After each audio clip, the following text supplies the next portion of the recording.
ফিরেলাম বিরতির পর। নজর আছে বাংলাদেশের দিকে। বাংলাদেশে ভূমিকম্পে এখনো পর্যন্ত মৃত্যুর সংখ্যা 5 জন। পুরান ঢাকায় মৃত্যু হলো 3, নারায়ণগঞ্জে 1। ভূমিকম্পের জেরে আহত হয়ে হাসপাতালে ভর্তি 85 জন।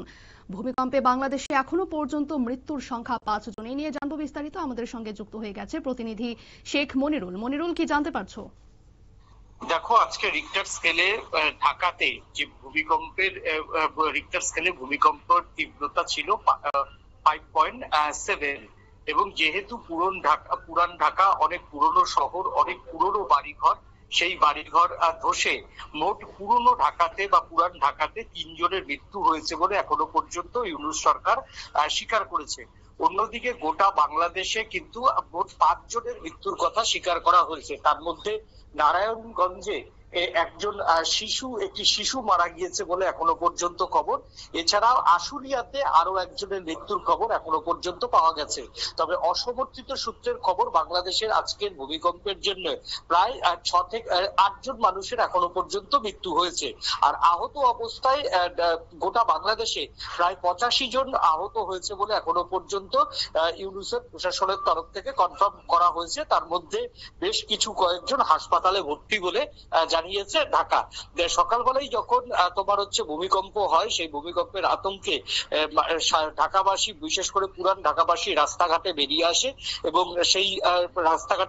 এবং পাশাপাশি যে সুইমিং পুল, সেই সুইমিং পুল গুলো, অর্থাৎ নতুন ঢাকা যেখানে প্রচুর হোটেল রয়েছে, বরেনিধি হোটেল রয়েছে বা আধুনিক হোটেল রয়েছে, সেই সমস্ত হোটেলের সুইমিং পুলের যে জল, সেই সুইমিং পুলের জলও কিন্তু কিভাবে কাঁপছিল সেই চিত্রও কিন্তু ধরা পড়েছে।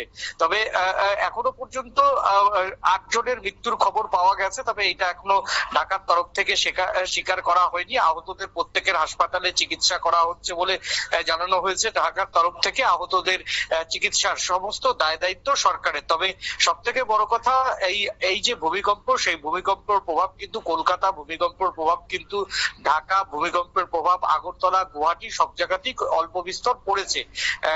এরপরে যে ভূমিকম্পের পরে একটা আফটার শক সবসময়তেই লক্ষ্য করা যায়। এখনো পর্যন্ত কিন্তু আজকে সকালের পর কোনো আফটার শক লক্ষ্য করা যায়নি। আফটার শক কখন হবে তা নিয়েও কিন্তু একটা সাধারণ মানুষের মধ্যে কিন্তু আতঙ্ক বিরাজমান। ধন্যবাদ মনিরুল।